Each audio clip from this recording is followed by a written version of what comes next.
Los carbohidratos, también conocidos como hidratos de carbono, glúcidos, azúcares o sacáridos, son las macromoléculas más abundantes en los seres vivos. La importancia de los carbohidratos radica en la variedad de funciones y efectos metabólicos que llevan a cabo. Son una de las principales fuentes de energía para las células. Participan en los mecanismos de reconocimiento intercelular. Forman parte de la matriz extracelular de los tejidos. Tienen efectos sobre la microflora bacteriana del intestino grueso. Controlan la función epitelial del colon y tienen un efecto directo sobre el sistema endocrino, por citar entre las acciones más relevantes de los carbohidratos. Por eso es importante su estudio. Los monosacáridos se identifican en función de la naturaleza química del grupo carbonilo y del número de átomos de carbono que posean.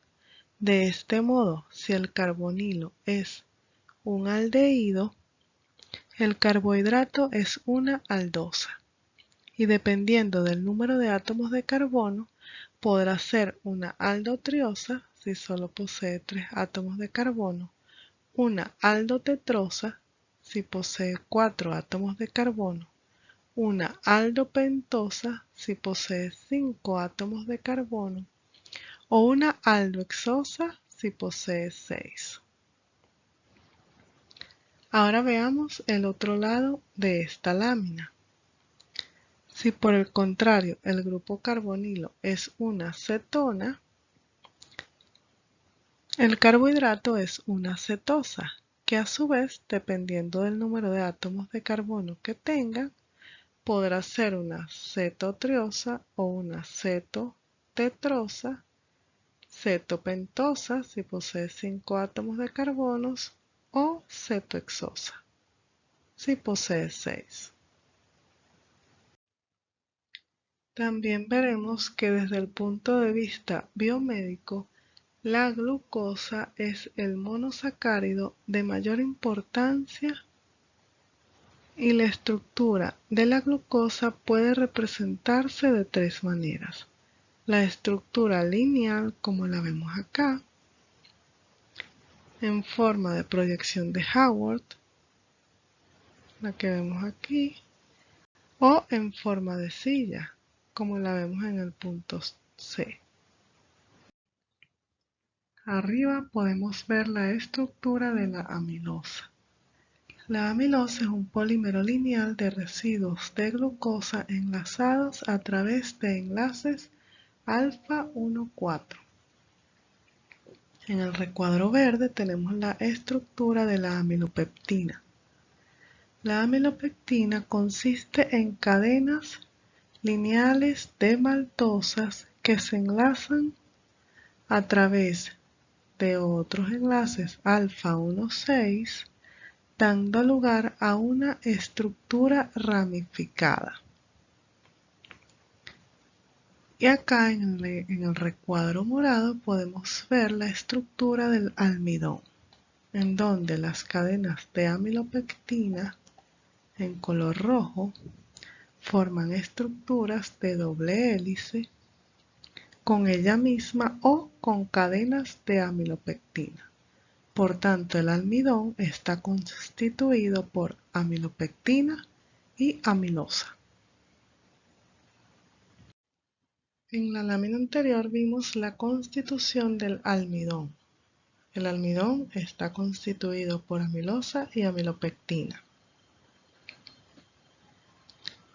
Acá vemos también lo que es la constitución del glucógeno. El almidón y el glucógeno son dos formas diferentes de polimerización de la glucosa. Son dos formas de almacenar monómeros de glucosa uno tras otro. La diferencia es funcional. El almidón es la forma de almacenamiento de glucosa en los vegetales y el glucógeno es la forma de almacenar glucosa en los animales o humanos.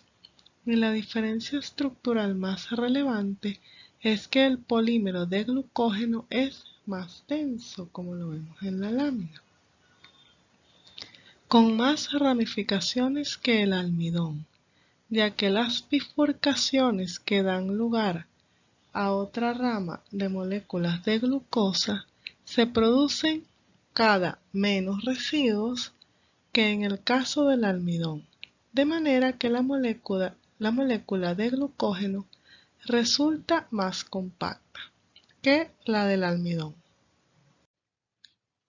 Vamos a ver en láminas más adelante que el glucógeno y el almidón ingeridos en la dieta se hidrolizan por las alfa-amilasas, que son enzimas presentes en la saliva y en el intestino de los humanos y animales, y estos rompen los enlaces glucosídicos entre las unidades de glucosa, los enlaces alfa 1,4 que están presentes entre las unidades de glucosa.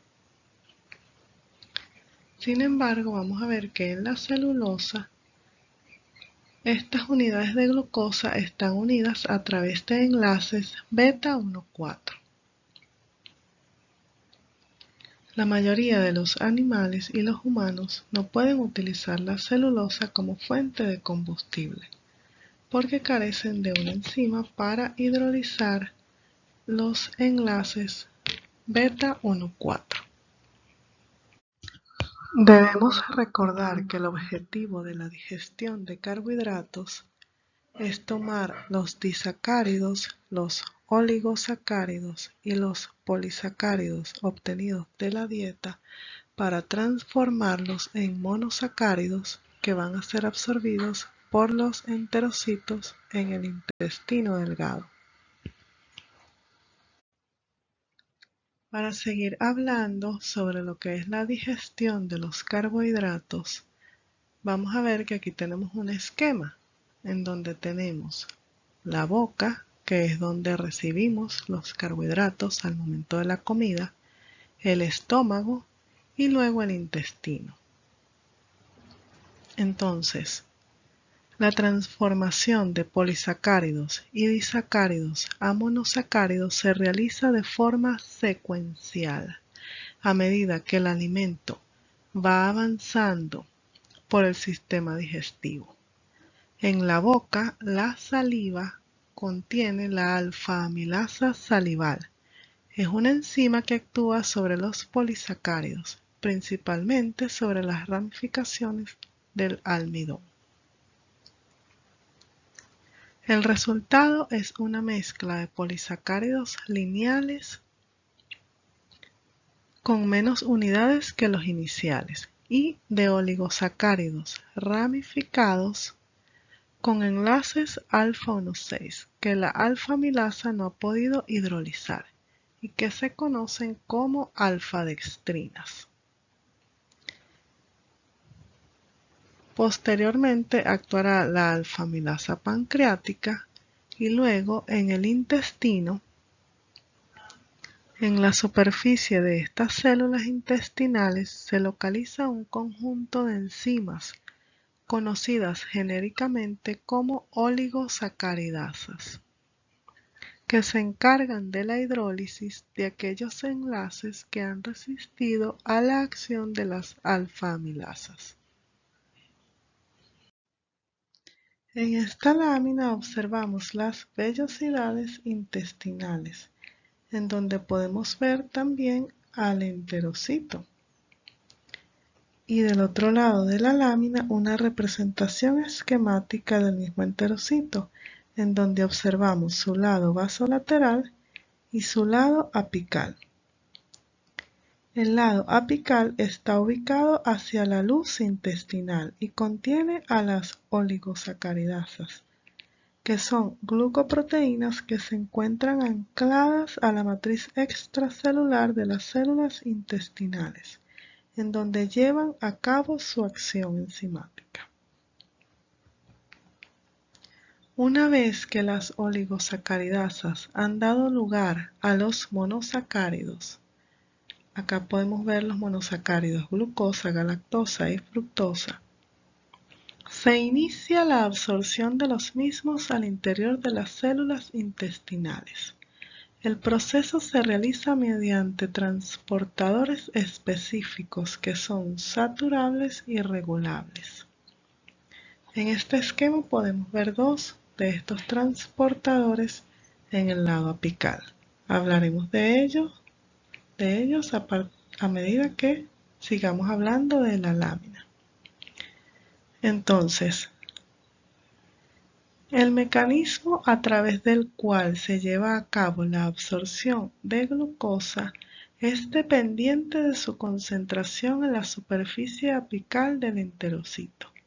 Cuando esta concentración es baja, la entrada de glucosa y de galactosa en el enterocito se realiza a través del cotransportador 1 de sodio y glucosa, o SGLT1 por sus siglas en inglés. Este transportador es una proteína integral de membrana, específica del borde en cepillo de las células del intestino delgado, y cuya expresión es inducida por la presencia de estos monosacáridos en la superficie de los enterocitos. Este transportador facilita la entrada simultánea de una molécula de glucosa o de galactosa a la vez que ingresa moléculas de sodio desde el lumen del intestino hacia el citoplasma del enterocito. Podemos ver que el sodio dentro de las células se mantiene bajo debido a una ATPasa de sodio-potasio localizada en el lado basolateral del enterocito y que expulsa sodio a la vez que introduce potasio en contra de gradiente, lo que se realiza a expensas de ATP. Por otra parte, la absorción de fructosa se lleva a cabo a través de un transporte facilitado por el transportador GLUT5. Ante concentraciones superiores de fructosa, su entrada se lleva a cabo por el transportador GLUT2, compitiendo con la glucosa por unirse también a este transportador. Una vez que los monosacáridos han entrado en el enterocito por la vía correspondiente, es decir, que ya están en el citoplasma, todos salen del enterocito a través de un transporte a favor de gradiente, facilitado por un transportador GLUT2 ubicado en el lado basolateral. Desde el intestino y por medio de la vena porta, los carbohidratos son absorbidos y llegan al hígado, que en función de las necesidades energéticas del organismo dirige su destino metabólico.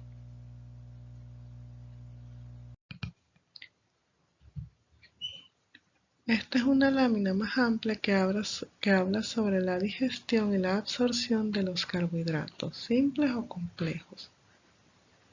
Sabemos que el apetito activa señalizadores hormonales que participan en el proceso de la digestión y de la absorción de carbohidratos, y que no son objeto de este curso.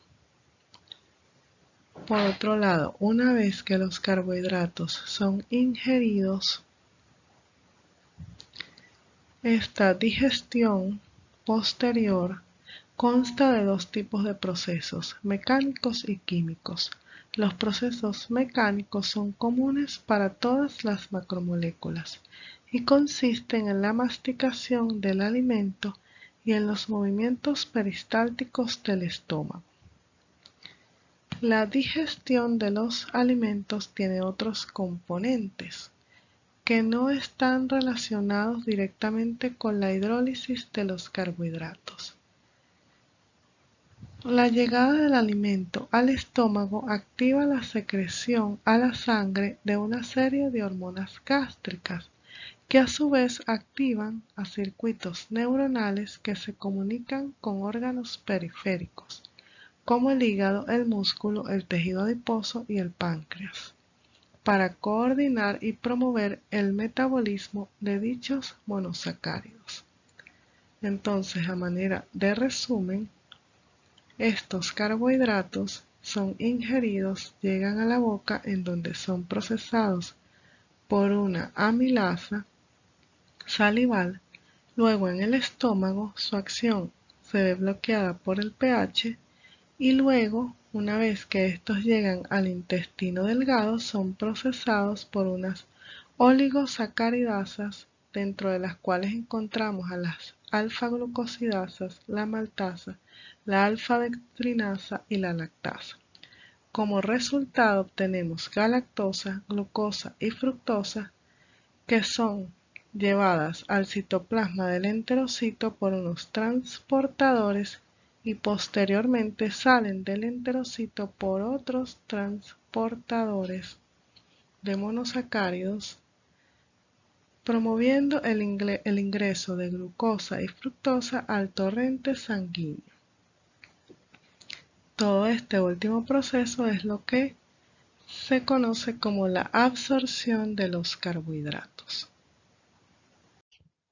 Para hablar un poco más sobre los transportadores GLUT, debemos tener en cuenta que estos son transportadores pasivos de membrana que pasan la glucosa y otros sustratos similares como la fructosa, la manosa, el ascorbato y los iones de urato. Estos se han clasificado en 3 clases basadas en su similitud de secuencia y afinidad de sustrato. La tabla que vemos muestra una descripción general de los 14 miembros de la familia GLUT, sus sustratos actualmente conocidos y sus sitios de expresión. Los GLUT de clase 1, que incluye a los GLUT 1, GLUT 2, GLUT 3, GLUT 4 y GLUT 14, facilitan la captación de glucosa y otras exosas, pero no de la fructosa. Por otro lado, los GLUT de clase 2, que incluyen a los GLUT 5, 7, 9 y 11, son transportadores de fructosa. También existen los GLUT de clase 3, que incluye GLUT 6, GLUT 8, GLUT 10 y GLUT 12, son miembros estructuralmente atípicos que aún siguen en estudio. Se ha demostrado que la sobreexpresión de los transportadores GLUT han tenido un papel de relevancia en el avance de la mayoría de las enfermedades mencionadas en esta tabla, especialmente en el cáncer. También ha sido demostrado el beneficio de la inhibición de estos transportadores sobreexpresados en células incubadas en laboratorios de investigación. Hasta este momento ya habíamos visto que los polisacáridos, una vez ingeridos, iban a ser degradados hacia monosacáridos, galactosa, fructosa y glucosa, que iban a ser absorbidos en el enterocito y que iban a ser metabolizados en el hígado. Otros polisacáridos complejos no digeridos llegan al colon, en donde las bacterias fibrolíticas y glucolíticas de la microbiota intestinal son capaces de digerir los compuestos de celulosa en nutrientes, principalmente para las propias bacterias. Otras bacterias degradan la fibra dietética en ácidos grasos de cadena corta, que proporcionan nutrición a las células de la mucosa colónica.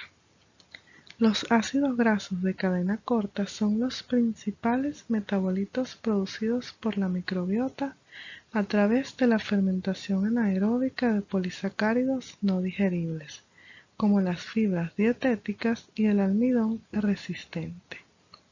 Estos son absorbidos por los colonocitos, principalmente a través de transportadores de monocarboxilato.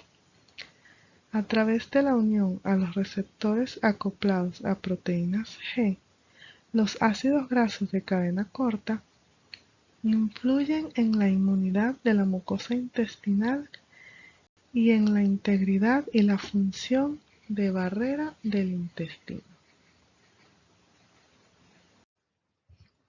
Recordemos algunas de las funciones del intestino delgado. El revestimiento de la superficie mucosa del intestino está formado por células epiteliales que actúan como una barrera efectiva. Aunque la barrera debe proteger, también debe permitir la absorción de nutrientes y electrolitos. Por lo tanto, esta barrera es semipermeable, es decir, permite el paso selectivo de ciertas sustancias mientras bloquea otras. Debemos recordar entonces que la acumulación de azúcar en el colon aumenta la carga osmótica, así como la velocidad de fermentación por parte de la microbiota colónica, y promueve dolor abdominal y disfunciones intestinales, debido a que modifican la permeabilidad intestinal. Es por ello que el alto consumo de azúcar se asocia con múltiples disfunciones orgánicas y promueve el sobrepeso, la diabetes, la resistencia a la insulina y la inflamación sistémica. La evidencia sugiere que los azúcares simples procesados,